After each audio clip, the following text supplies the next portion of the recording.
say you needed to watch what you eat? You're supposed to be cutting down on fried foods, not wolfing down copious quantities of fish and chips, you know? Come on. It's not every day we get to dine at Spina di Rosula's expense. Can you believe how generous she is? I'm not about to pass on free food. Anyway, my character doesn't need to be slim and good-looking. That's your job. Are you kidding me right now? It's not your character's health I'm worried about, it's yours. I've spent my whole life battling the effects of ill health, and it kills me to watch you willingly ruin yours by filling yourself up with junk all the time. Oh no, looks like they're arguing again. We're back! Could you maybe put your differences aside for a moment? Ah, you're back. We've been enjoying Spina di Rosula's VIP treatment in your stead. Paulo's nearly done. We shouldn't have to wait too much longer. Great! So you were discussing your characters, right? We heard she's playing the Oceanid who turns into a human girl. What about you? Me? I'm an Oceanid too. He was originally supposed to take the form of a crane, but he outgrew that role. Well, the costume at least. So now he's playing the boar instead. Sorry. The boar's not a bad character, actually. He's the one who raises the little Oceanid, yes? That's right. He has some pretty memorable lines too, like when he imparts some solemn words of wisdom to the little Oceanid. If you become human, you can reveal your secret to no one. You will face suffering and loneliness. Is this truly what you want? Wait, that sounds kind of familiar. It's the most important line in the whole script. I think it's a symbolic statement about our director's life and legacy. She kept quiet about all the trials and tribulations she faced in running our troupe, allowing us to devote ourselves fully to performing. It was only after she was gone that we realized how tough her job really was. You mentioned earlier that the troupe was like your home. Yeah. I was born with an incurable illness, and once my family found out it couldn't be treated, they decided they didn't want me anymore.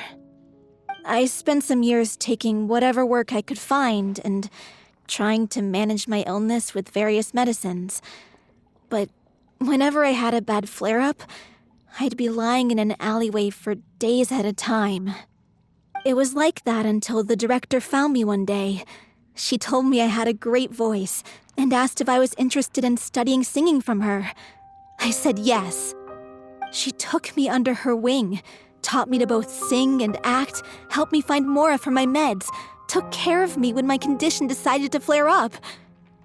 I know it was all a huge burden on her. She sounds like a really incredible person. She really was. She gave everything she had to her troupe and the people in it. All of us were so proud to call her our director. I was a lost child too when she found me. As the child of a murderer, my parents weren't around when I was little, so I got sent to an orphanage. The other kids were always picking fights with me. They'd say things like, "Come on, you must be pretty tough if you're the son of a murderer." It was just to taunt me, though. I was an easy target, and they knew it.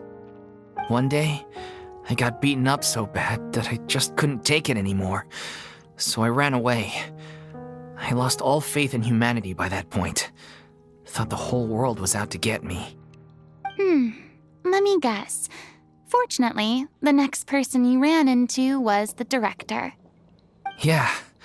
For the first time in my life, I was somewhere I felt safe. And I promised myself I'd stay here until the day the group parted ways.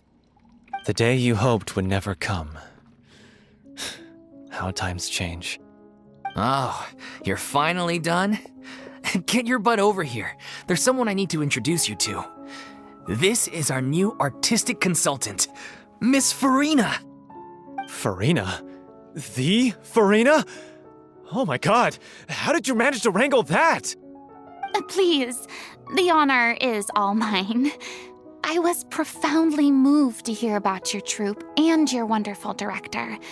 I just wanted to do something to help. Same here.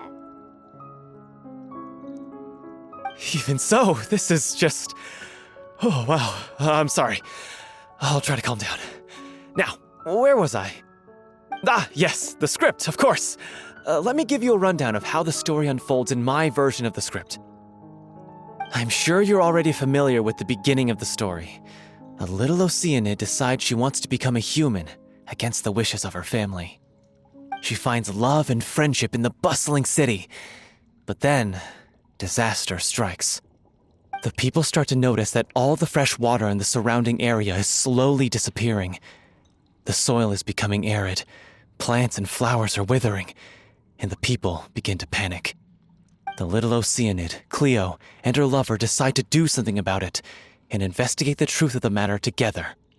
In the end, they discover that all the waste and pollution created by humans over the years has caused the fresh water to flee the land, as if driven by a consciousness of its own.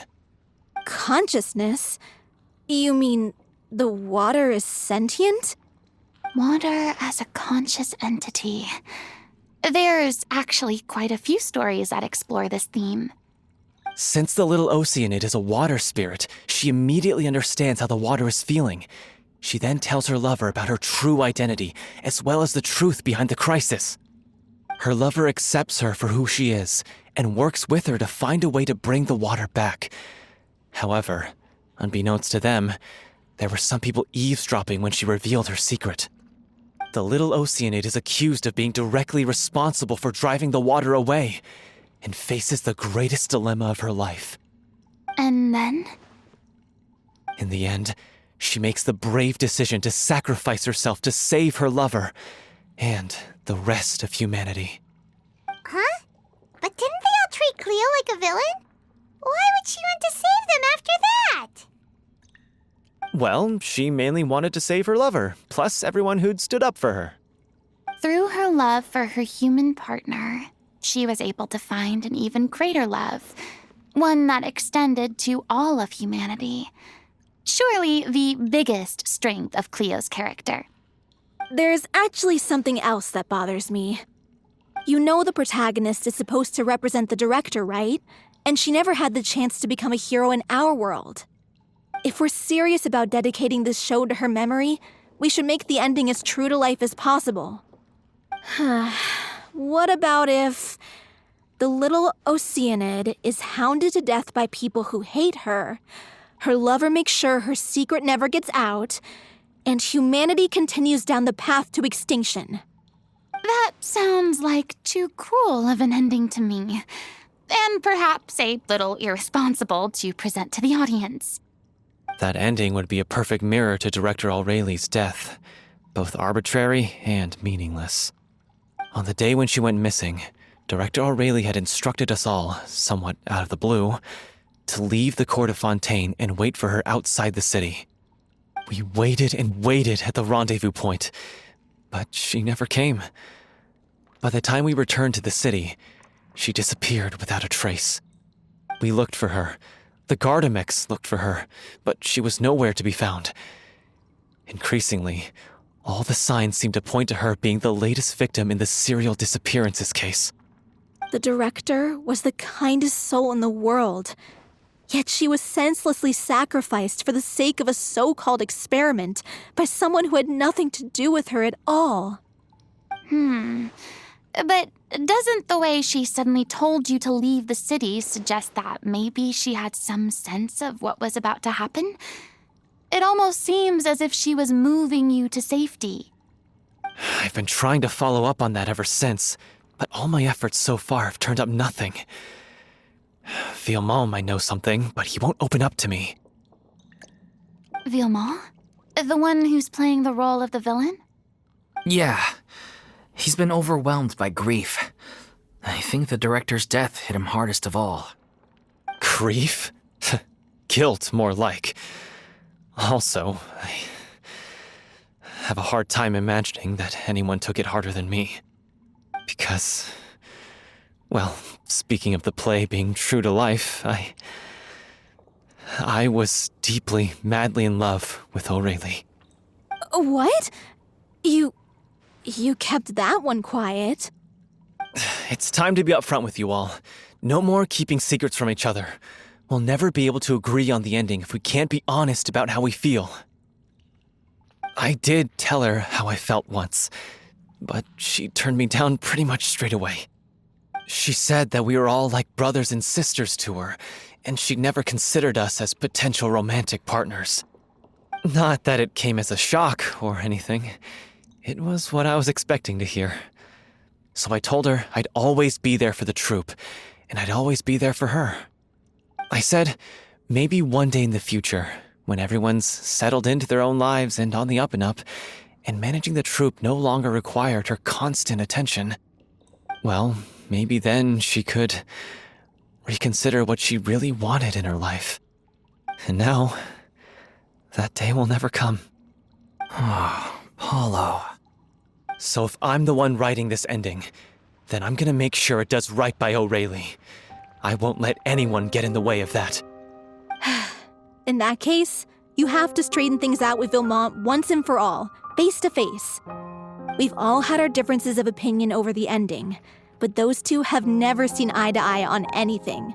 One of them has to compromise if we're ever going to reach a final decision. Well, if that's where we're at, looks like it's time to go visit Vilmont.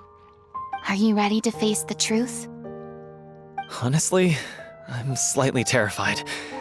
But for the sake of our final performance, I'll do whatever it takes. Funny you should ask, though. You really do get what I'm going through right now. I certainly do. Come on, everyone. Allons-y!